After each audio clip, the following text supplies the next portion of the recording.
I am shutting this down, Marcus. You are done here.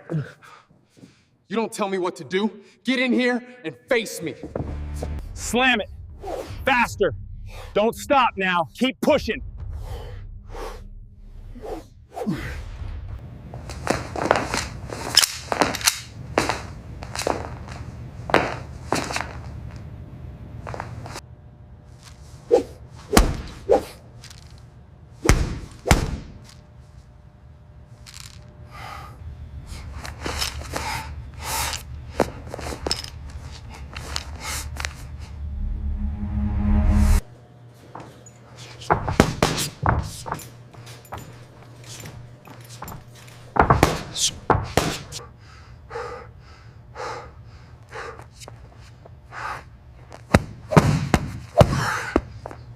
The first thing Marcus Reed noticed was a laugh.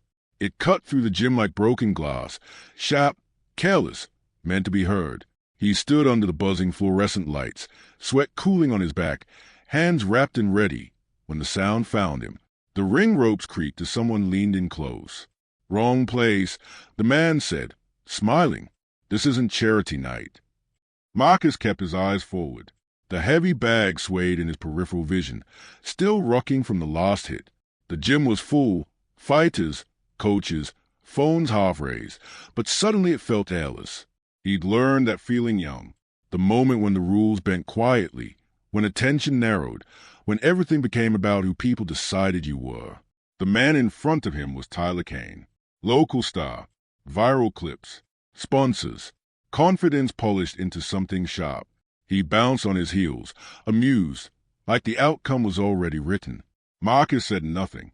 Silence had always been safer. Tyler leaned closer, lowering his voice just enough to make it personal. 10 seconds, he said. Then you disappear. The bell rang. Metallic. Final. Marcus stepped into the ring, heart steady, body remembering what his mind refused to dwell on. Around him, the gym leaned in. Cameras lifted. A story was forming, fast, and Marcus could already feel it slipping from his control. The first punch flew, and in that instant, before impact, before noise, before consequence, Marcus understood something cold and certain. Whatever happened next would not belong to him anymore. The gym smelled of iron and disinfectant, a sharp mix that stuck to Marcus Reed's lungs as he wrapped his hands. Fluorescent lights buzzed overhead, flattening the world into white glare and shadow.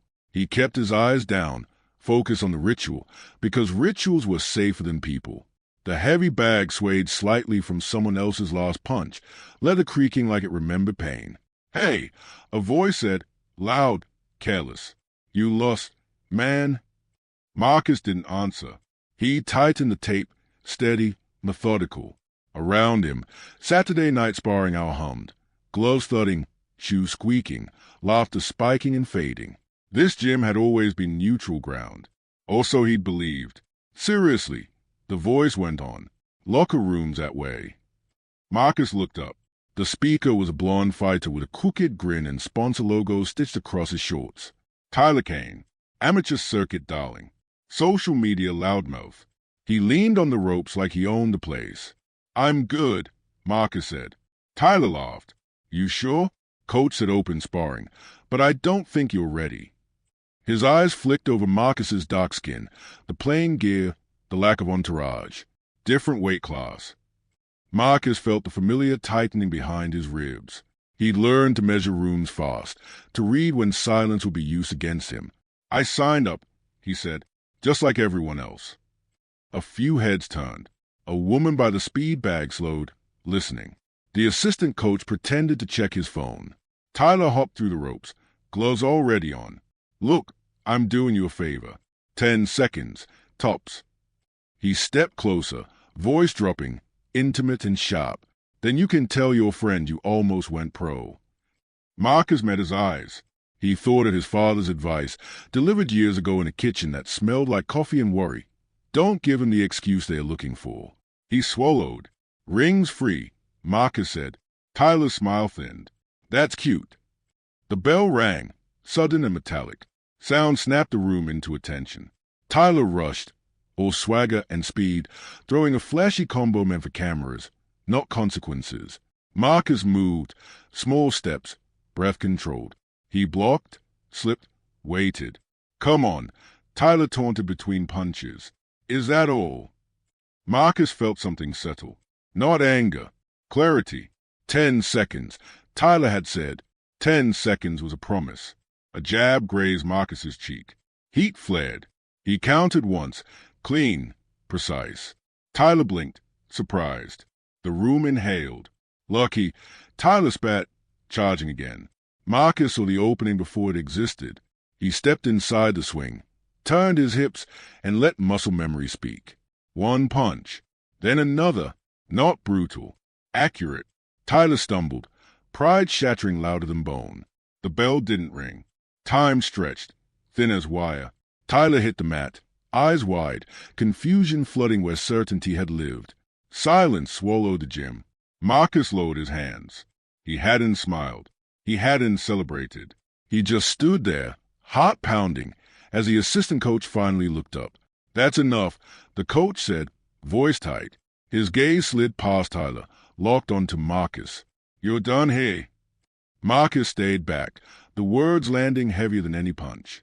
Somewhere, a phone camera kept recording. Tyler groaned, rolling to his side, and the crowd broke at breath. Someone clapped once, then stopped. The woman by the bags whispered, "Damn," like it was a prayer and a warning. Marcus felt eyes measuring him now, curiosity curdling into judgment. The head coach emerged from the office, gray hair slicked back, authority heavy in his walk. "What happened?" he asked, though his gaze never left Marcus. "He sucker punched me," Tyler said, sitting up with help. "Ref didn't call it." "There was no ref," Marcus said. His voice sounded distant to his own ears. It was open sparring. The coach frowned. "We run a tight ship. We don't need trouble." He gestured toward the door. "Pack up." Marcus opened his mouth, then closed it. He nodded, because nodding had kept him employed before. As he unwound his tape, his phone vibrated. A message from his sister flashed. "You okay?" "Saw something online." Online. His stomach dipped. He glanced back. The assistant coach was whispering to Tyler, hand on his shoulder, smiling reassurance. The camera was still up, red light blinking like an accusation. Marcus slung his bag over his shoulder. "I followed the rules," he said once to the room. No one answered. Shoes squeaked again. The bell rang for the next round. Life resumed its rhythm without him. At the door, Marcus paused. He looked at his reflection in the glass, sweat-streaked, eyes steady. He didn't know yet how far the video would travel, who would rewrite the story, or how quickly 10 seconds would become a verdict. He only knew the feeling settling in his chest wasn't over. It was the beginning. He stepped outside into cold air, sirens distant, city humming. Somewhere, money and lawyers waited for Tyler. Somewhere else, consequences waited for Marcus. He pulled his hood up, phone buzzing again, and walked, knowing the night had teeth. It would bite, hard, and leave marks no apology could erase forever afterward. Marcus woke to his phone vibrating itself across the nightstand. Not ringing, buzzing. Again. Again. The sound crawled into his skull before his eyes opened. He lay still, staring at the ceiling, listening to it insist. By the time he grabbed it, there were 27 notifications stacked like accusations. Unknown, yo you wild. Co-worker, everything okay? Sister, Marcus, please call me. He opened the first link without thinking. The video filled the screen, vertical, shaky, already edited. No lead-in, no context. Just Tyler rushing, Marcus stepping inside, the punch landing. Freeze frame on Tyler's face mid-fall. A caption burned across the bottom in block letters. Out of control, fighter drops local star. The comments rolled fast, a river he couldn't step out of. Why was he so aggressive? Security should have stopped that. Typical. Ban him. Marcus scrubbed a hand over his face. In the original clip, the taunt was audible if you listened close. The bell. The space. But this version cut early, cut clean, cut purposefully. 10 seconds rewritten into a story that didn't need him except as a silhouette. His phone rang. His sister, Naomi. "Did you see it?" she asked, breath tight. "I'm seeing all of it," Marcus said. He sat up, heart knocking. It's not the whole thing. I know, she said quickly. I know, but that's not what people are sharing. She paused. Your job called. Marcus closed his eyes. What did they say? They said HR wants to check in. Naomi snorted, sharp and humorless, which means don't post anything. Don't say anything. A knock hit the door. 2 sharp raps. Marcus flinched, then stood, peering through the peephole. Mrs. Calder from down the hall. Concern creased deep into her face. You okay, sweetheart? She asked when he opened the door. Her eyes flicked to his phone, still glowing. I saw the news. It's not the news, Marcus said. It's a clip. She nodded slowly, like that explained everything. People are talking. I know. She hesitated, then reached out, touching his arm briefly. Just be careful. When the door closed, Marcus leaned his forehead against it. Be careful. He'd been careful his whole life. Careful hadn't saved him from becoming a headline with no voice. By noon, the gym released a statement. Ironhaven Athletics does not condone unsportsmanlike conduct. No names. No explanation. The implication hung heavy enough to choke on. Tyler's response came an hour later, polished and white backgrounded. He sat in a hoodie, bruise carefully framed. I was blindsided. Tyler said, voice steady. I welcome a full investigation. The comments flipped. Stay strong, bro. You didn't deserve that. That guy should be arrested. Marcus laughed once, a dry sound that startled him. Arrested for winning a sparring match he hadn't been allowed to finish. His email timed. Subject line, temporary suspension pending review. At work, the air felt different. Conversation stopped when he walked by. His supervisor, Dan, pulled him aside, eyes darting. Look, man, Dan said quietly. I know you, but optics. Optics, Marcus repeated. We just need this to cool off. How long? Marcus asked. Dan shrugged. Hard to say. That night, Marcus scrolled until his thumb ached. A blog had posted a breakdown title, When Violence Goes Too Far. Another suggested Ironhaven had a discipline problem. His name appeared, misspelled, like it didn't matter. A message slid into his inbox from an unfamiliar handle. J. Parker, freelance journalist. Would love to hear your side. Off the record. Marcus stared at it. He thought of his father again.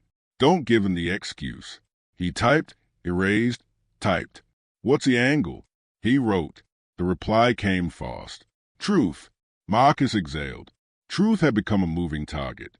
Somewhere between algorithms and silence, it bent to whatever shape kept power comfortable. Another notification popped up. The video had hit 1 million views. He set the phone down, hands trembling.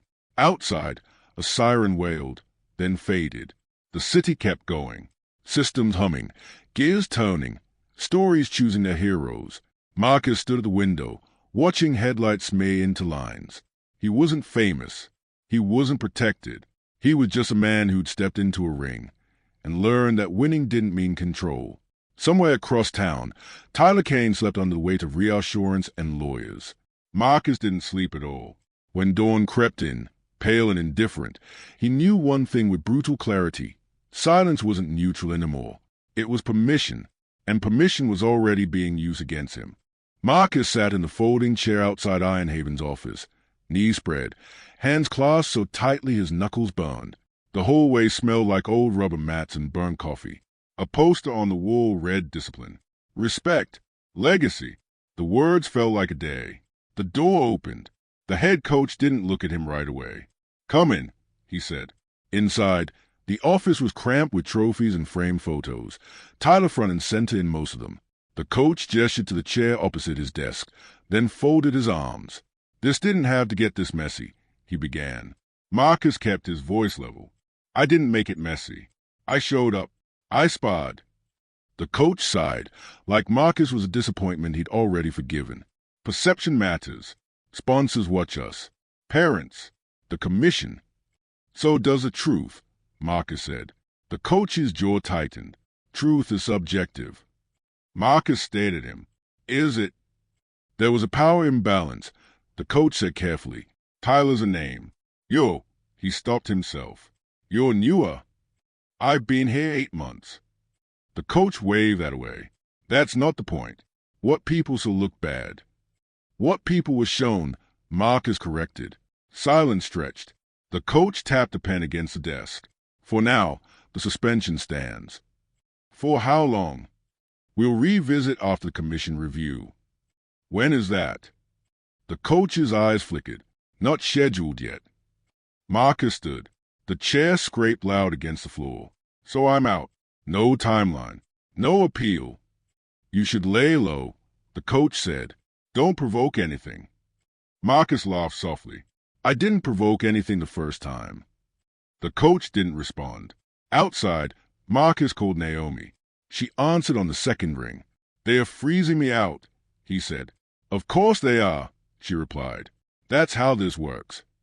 I went there thinking if I explained. You explained with your fists, Naomi said gently. They just didn't like what it said. He walked, letting the city absorb his anger. At a coffee shop, 2 men at the counter were watching Tyler's interview on mute, subtitle flashing. Blindsided. Safety. Accountability. One of them glanced at Marcus, then looked away too fast. Later, Marcus sat across from the Athletic Commission's representative in a beige office that smelled like printer toner. The man smiled a lot. We take incidents like this seriously, he said, but we also have to protect the integrity of the sport. By ignoring what happened, Marcus asked, by considering all perspectives. Mine included. The man paused. We'll see. At home, the journalist emailed again. We can publish uncut footage. On the record, Marcus didn't reply. Instead, he called his father. I don't know what to do, Marcus said. His father was quiet for a long moment. You remember when I didn't fight that supervisor? He asked. You told me you had a mortgage. And I lost my job anyway, his father said. Silence didn't protect me. It just delayed the damage. Marcus closed his eyes. That doesn't mean speaking up is safe, his father continued. It means neither choice is. That night, Marcus dreamed of the ring. Every time he threw a punch, the ropes moved farther away. The bell never rang. In the morning, threats appeared in his inbox. Subtle ones. Watch yourself. People like you don't last. He deleted them, hands steady, stomach hollow. Naomi came over with groceries. You can't do this alone, she said, setting bags down hard. They are counting on you to disappear. I'm tired, Marcus admitted. I just wanted to fight. Naomi met his eyes. You are fighting. His phone buzzed again. A new message, screenshots attached. An old forum post resurfaced. Tyler joking about keeping gyms clean. The comments laughed. The date was 2 years ago. Marcus felt something shift. Not hope, resolve. He opened the journalist's email. If we do this, he typed, we do it right. Full context.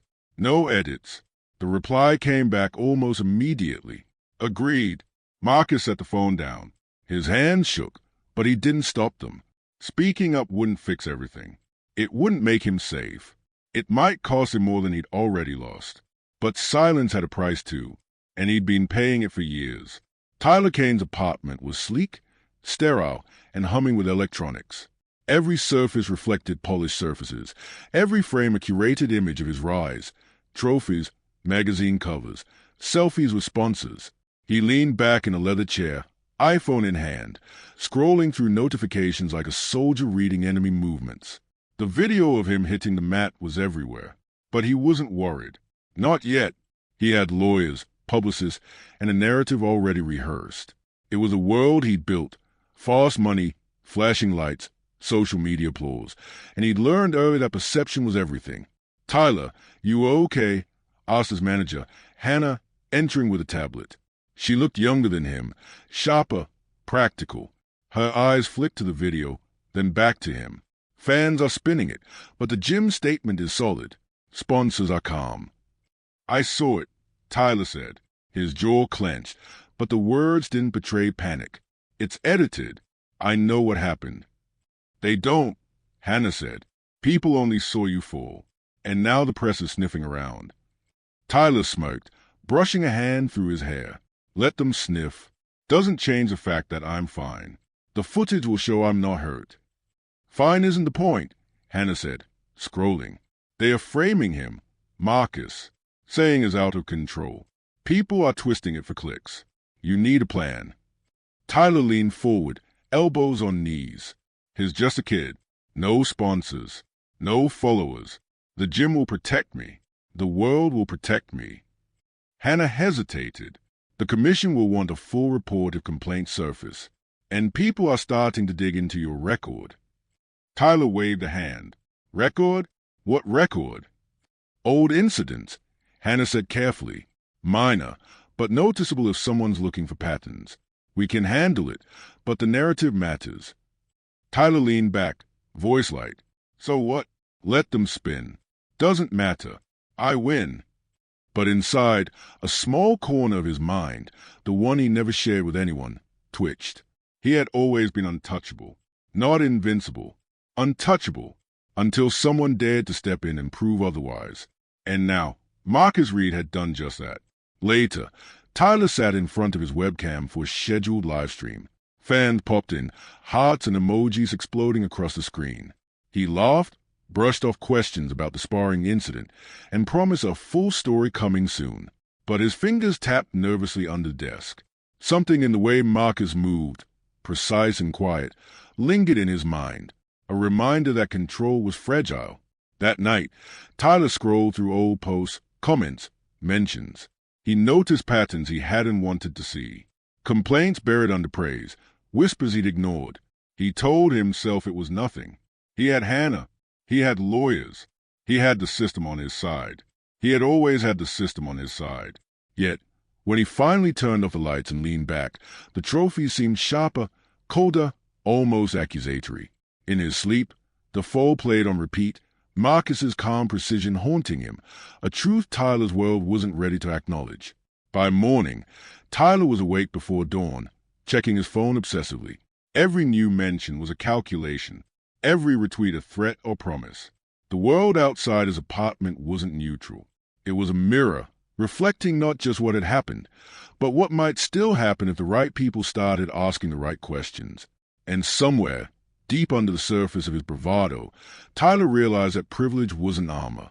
It was a spotlight, and sometimes, the brighter the light, the harder the fall. Marcus sat at his kitchen table, laptop open, coffee steaming beside him, the room quiet except for the hum of the refrigerator. The full footage of the sparring match blinked on the screen. For the first time, he could see everything. Tyler's initial taunt, his own measured movements, the way the crowd leaned in. No edits. No spin. Just truth. Naomi leaned against the counter, arms crossed. You sure you want to do this? She asked. Her voice was sharp, the worry coiled tight. Once it's out, there's no taking it back. I have to, Marcus said. His hands hovered over the keyboard. It's the only way to stop them from rewriting it completely. People need to see what really happened. She nodded, silent, watching him type. An hour later, he hit send. The interview, the uncut footage, Marcus's account, everything, was sent to Jay Parker, the journalist. Marcus leaned back, feeling both weight and relief. Within minutes, his phone started vibrating. Messages from friends, supporters, and strangers praising his courage. But the praise was tangled with threats, skepticism, and doubt. By the next morning, the story went live. Marcus watched as the narrative shifted. The headline read, Amateur Fighter Exposes Bias and Overconfidence in Viral Match. Clips of the edited version were embedded, but Parker included timestamps, analysis, and context. Tyler's taunt, Marcus's precision, and the crowd's reactions were all visible. Comments flooded in. Finally, the truth. He stood his ground. This is ridiculous. Tyler should be suspended. And then, the backlash. Why escalate like that? He's lucky he didn't get hurt. Stop playing the victim. Marcus's heart sank. Truth didn't feel like justice. The system had amplified him, but it hadn't guaranteed fairness. At work, his colleagues were divided. Some approached with cautious apologies. Others avoided him entirely, pretending the viral chaos didn't exist. HR scheduled a meeting, citing the potential for workplace tension. Marcus realized that even speaking out didn't insulate him from consequences. Visibility came at a cost. By afternoon, Tyler had issued another statement, this time defensive. I welcome transparency, but the portrayal is misleading. I was blindsided and unfairly depicted. Marcus's phone buzzed again. Naomi handed it to him. People are talking about filing complaints, she said. Not just you. Other gyms. Other athletes. He stared at the screen. The weight of responsibility pressed down. He could have stayed silent, absorbed the rumor mill, and walked away. Instead, he'd forced the truth into the open. The world now had to reckon, but Marcus couldn't control what they chose to believe. That evening, he went for a run, the city streets damp with rain. Headlights glared through the mist, and each step felt both grounding and hollow. He replayed the sparring match in his mind. Not the punches, but the look on Tyler's face, the silent judgment of the coaches, the stillness of the room after the fall. That moment, brief as it was, had set everything into motion. By the time he returned, messages were piling up. Supporters offered legal advice, encouragement, even calls to action. The journalists asked for clarifications, interviews, follow-ups. Marcus answered patiently, carefully, knowing every word mattered. One slip could undo the clarity he'd fought to present. Later, as he sat in the quiet of his apartment, he thought of his father's advice. Truth matters, even when it costs you. He understood now that telling the story wasn't about comfort or protection or even victory. It was about holding power accountable, even when power seemed untouchable. He typed a final note to Parker. Keep it uncut. No edits. No sugarcoating. Justice isn't entertainment. Marcus hit send. The click echoed in the room like a starting gun. And for the first time since a sparring match, he allowed himself a fragile thought. Maybe speaking out, even at risk, could change something. Not immediately, not completely, but enough to matter. Outside, the city lights blurred through the rain, reflective and cold. Marcus sat back, knowing storms were coming, but feeling, for the first time, that he wasn't entirely alone. The morning after Marcus's interview went live, the Athletic Commission's office was buzzing. Phones rang, emails pinged, and complaints were suddenly stacking in ways that had never happened before. Marcus's single act of speaking out had forced the gears of the system to grind publicly, and the consequences were immediate. He sat across from two commissioners, their suits crisp, their expressions polite but calculating. One tapped a pen against a notepad. Mr. Reed, the taller one began, voice smooth, we've reviewed your statements and the footage. There are discrepancies we need to clarify. Marcus leaned forward, steady. Discrepancies in what? The footage doesn't lie. The taunt, the punches, it's all there. The other commissioner nodded. We're aware, but we must consider precedent, the potential liability to gyms, sponsors, and the sport's image. Patterns matter. Patterns. Marcus felt the word like a slap. Patterns were what protected Tyler, his record, his reputation, his network. Patterns could erase the truth, bury it under bureaucracy. Patterns, he repeated. Are we talking about the way someone defended themselves against an attack? The pen tapped faster. We are looking at the bigger picture. Your side is important, but so is maintaining the integrity of competitions. Fans, partners, social media, they all react. Marcus exhaled slowly. The room smelled faintly of coffee and fear masquerading as professionalism. So truth is secondary to perception. The taller commissioner hesitated. It's not secondary, it's contextual. Marcus didn't respond. He had heard all the euphemisms before. Liability, optics, contextual. Words used to protect power, not justice. Outside the office, messages poured in. Screenshots, legal advice, threats, and support. Marcus's phone vibrated constantly. One notification caught his eye. A former trainee of Tyler's had posted about incidents years ago. Dismissed, ignored, conveniently forgotten. The thread gained traction quickly, and Marcus realized the system he challenged was beginning to crack. Back at the gym, the head coach paced, phone pressed to his ear. His voice was tight, defensive. Yes, they are looking at everything. No, we can't spin this anymore. The trophies behind him glinted like judgment. He hung up, eyes sliding toward the empty ring. The momentum Marcus had created was unstoppable. That evening, Marcus received a call from a journalist. "They are going to hold hearings," Parker said, excitement mingled with caution. "They are reviewing Tyler's past. They are also auditing the gym's oversight." Marcus sank into his chair. "So it's really happening?" "Yeah," Parker said. "Your story," it forced their hand.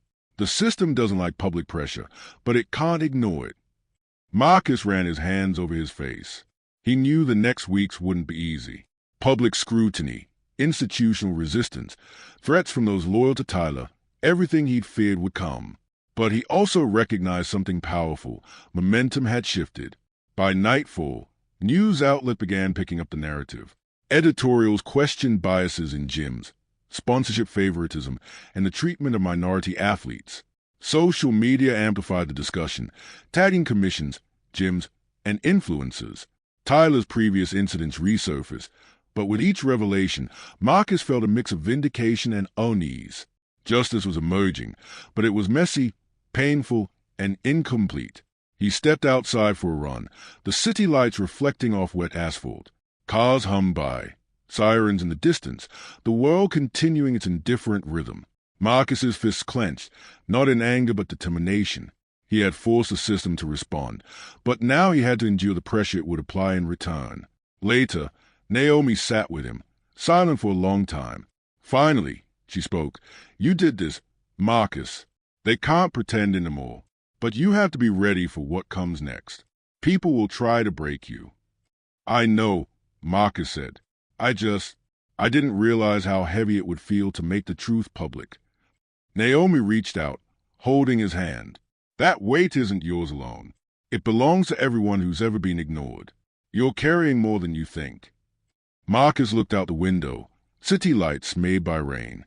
Systems that once seemed unmovable were now trembling. The fight wasn't over, but the tide had turned. And for the first time since that fateful sparring match, he believed that justice, slow, flawed, human, might actually be possible. The day Tyler Kane faced his first official suspension, the world seemed to pause for a moment. Headlines flashed across screens. Viral fighter suspended amid bias investigation. Gym and commission take action after viral controversy. Marcus scrolled through them quietly, coffee cooling in his hands. The words brought no joy, only relief and a strange heaviness. Tyler, meanwhile, was furious. His phone rang nonstop, sponsors withdrawing campaigns, PR managers demanding statements.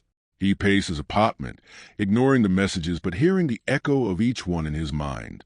The fall had begun, and he realized that the carefully constructed world of privilege, influence, and reputation was collapsing. "You don't understand," Tyler shouted into the phone at Hannah, who remained calm. "They are overreacting. It's a sparring match. It's a pattern," she interrupted. "It's your past. People finally believe there's a pattern, and now the world is watching." He slammed the phone down. Sweat dampened his shirt as he stared at the ceiling. For the first time, Tyler felt exposed, vulnerable, not physically, but socially. The system that once protected him had turned unpredictable. Meanwhile, Marcus was summoned for a formal hearing with the commission. He walked into the sterile room with documents in hand. The uncut footage, emails, witnesses willing to testify, and a timeline of Tyler's prior incidents. As he set everything on the table, he could feel the weight of months of injustice pressing down. The commissioner began. "Mr. Reed, your testimony has been thorough and compelling. The evidence is clear. Tyler Kane has violated multiple regulations and ethical standards." Marcus kept his hands folded. He nodded, not triumphantly, but with quiet acknowledgement. "Thank you. I just want fairness." Outside the hearing room, media swarmed. Cameras flashed. Questions came fast, but Marcus stayed composed. Each answer was measured, precise. He knew the narrative could still twist, but he had the truth. And truth, in the end, was harder to dismiss. Tyler's suspension was announced publicly. 6 months, mandatory ethics training, loss of 2 major sponsorships. Social media erupted. Fans debated. Analysts wrote think pieces on privilege, systemic bias, and accountability in sports. Tyler's social media accounts were flooded with criticism, some polite, some vicious. The world he had controlled so carefully was slipping through his fingers. But Marcus felt no celebration. Justice, he realized, was not the same as victory. While Tyler's career faltered, Marcus had spent months under stress, fearing for his safety, his reputation, and his livelihood. His own career was interrupted, opportunities missed, relationships strained under public scrutiny. The emotional cost was steep. Naomi met him after the hearing. She hugged him tightly. "You did it," she said. "They can't rewrite the story anymore." "I know," Marcus said quietly, "but it still hurts. All of it. I thought proving the truth would feel lighter." "It does," she said, "but it's a different kind of weight. You're stronger now. You can carry it." Days later, Marcus returned to his gym. New gym, quieter, fairer. Younger fighters looked up at him, eyes wide, admiration tempered by respect. He taught them discipline, focus, and resilience, not just in fighting, but in life. He reminded them that justice was rarely clean, often painful, but always worth fighting for. Tyler Kane, on the other hand, was a cautionary tale. Articles dissected his mistakes. Sponsors replaced him. The gym restructured oversight. Privilege and fame hadn't shielded him entirely, but the cost of his arrogance and entitlement was steep. Marcus knew the scars, physical, emotional, and social, would linger. He knew the whispers, the edits, the judgment would never fully disappear. But he also knew he had forced the system to acknowledge its flaws, however briefly. And in that acknowledgement, there was power. At night, Marcus lay awake, thinking of the 10 seconds in the ring that had changed everything. They had been enough to expose bias, force accountability, and reveal the fragility of unchecked power. But they had also reminded him that truth came at a cost. He closed his eyes, knowing that while he couldn't undo the past, he could shape what came next. And as long as he carried the lessons of those 10 seconds, no one could erase him, his story, or the justice he had fought to see realized. Months had passed since the hearings, but the echoes of that night in the gym never fully faded for Marcus. He had moved into a smaller apartment closer to his new gym, a quieter place with no media cameras, no viral videos, no judgmental stays.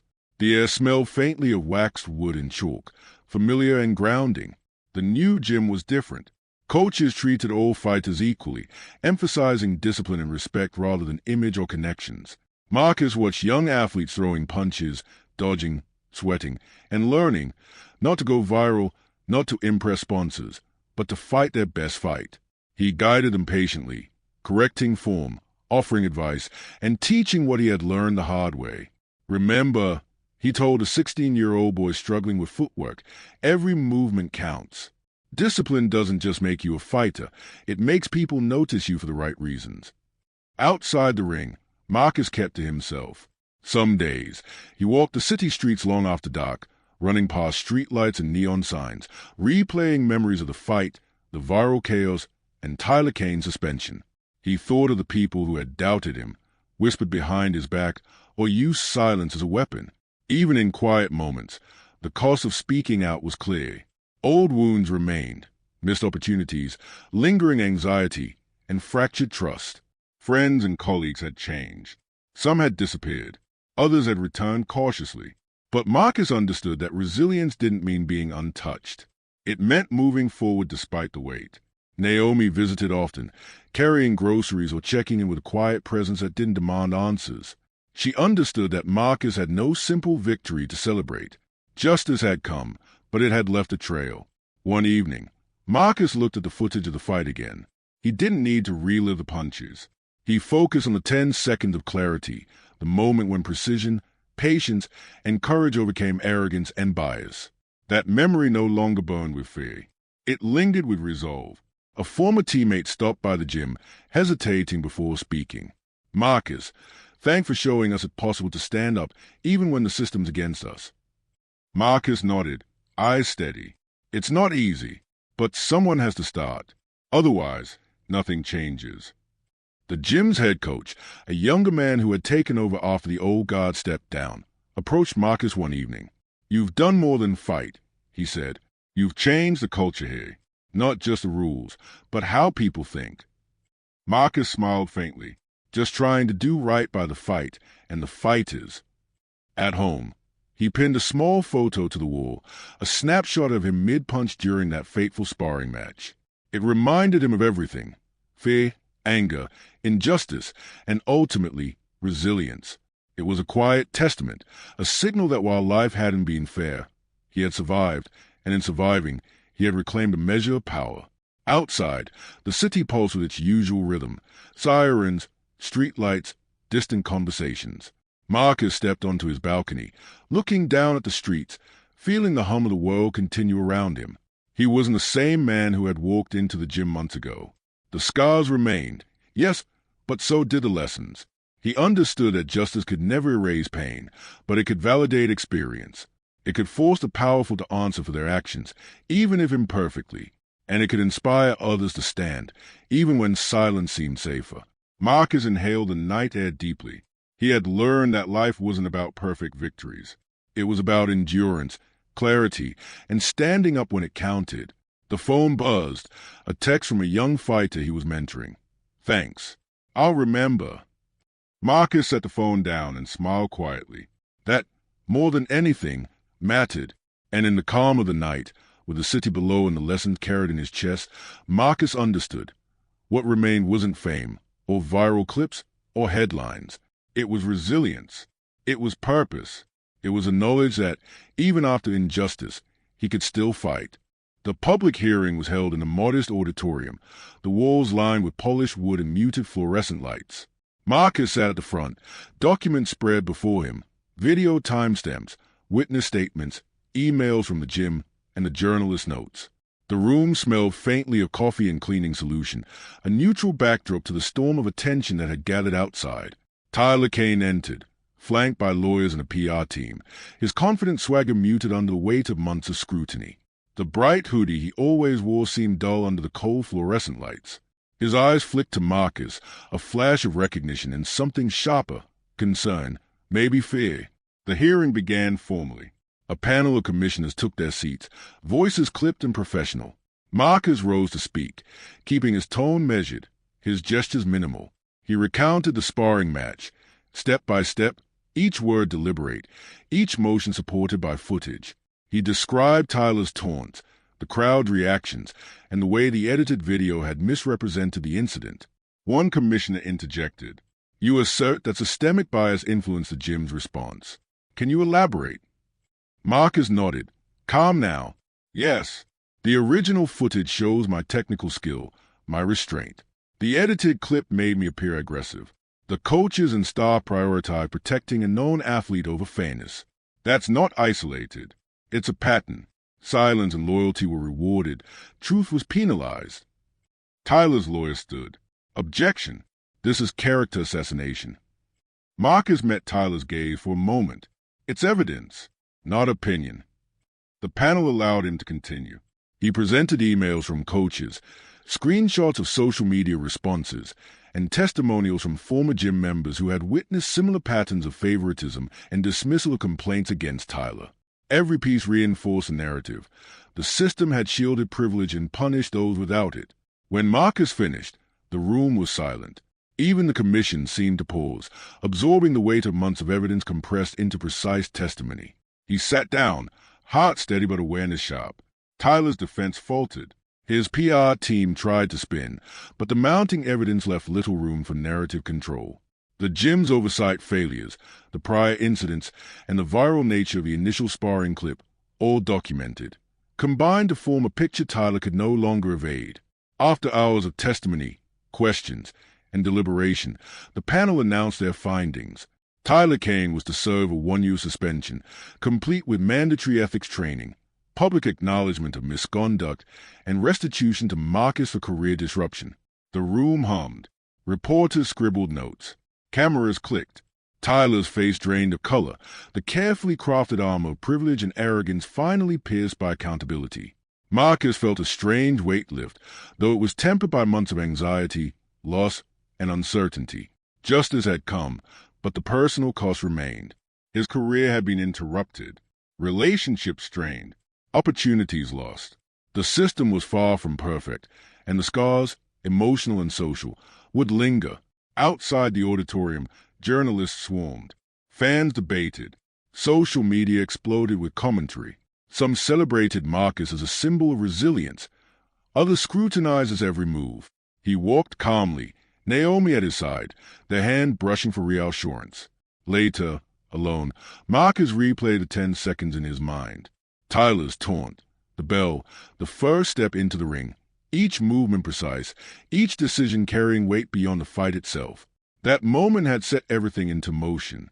10 seconds had forced scrutiny, exposed bias, and initiated accountability. 10 seconds had cost him, but it had also delivered clarity. He sat on his apartment balcony, city lights stretching below him. Sirens, car engines, and distant chatter blended into a hum that felt both indifferent and alive. Marcus knew the fight wasn't truly over. Prejudice and systemic bias didn't vanish with one verdict. But he had proven something vital. Courage, truth, and skill could challenge even entrenched power. A text arrived from one of the younger fighters he mentored. "I saw how you did it. I'll remember. Thank you." Marcus smiled faintly. It was more than praise. It was continuation. The lessons of the ring, the city, and the system were now being passed forward. He reflected on the months of viral chaos, threats, legal wrangling, and public scrutiny. Tyler Kane's downfall had been necessary, but Marcus understood it was not revenge.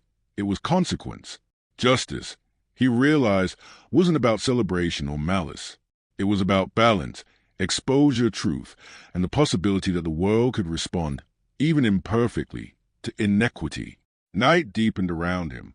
Marcus inhaled the cool air, feeling the pulse of the city, the hum of resilience, and the certainty that while scars would remain, so too would his resolve. 10 seconds had changed everything, but Marcus's life, and the lives of those inspired by him, would continue far beyond that fleeting instant. The phone buzzed again. This time, it was a young fighter asking for advice. Marcus typed back carefully, his fingers steady. Focus. Train. Speak when it matters. Never forget what 10 seconds can do. He set the phone down, eyes on the city below. The fight wasn't over. Life, bias, and injustice still existed, but so did accountability, courage, and endurance. Marcus closed his eyes and let the night settle around him, carrying the knowledge that some moments, brief, decisive, precise, could echo far beyond the ring, shaping lives, truth, and justice for years to come.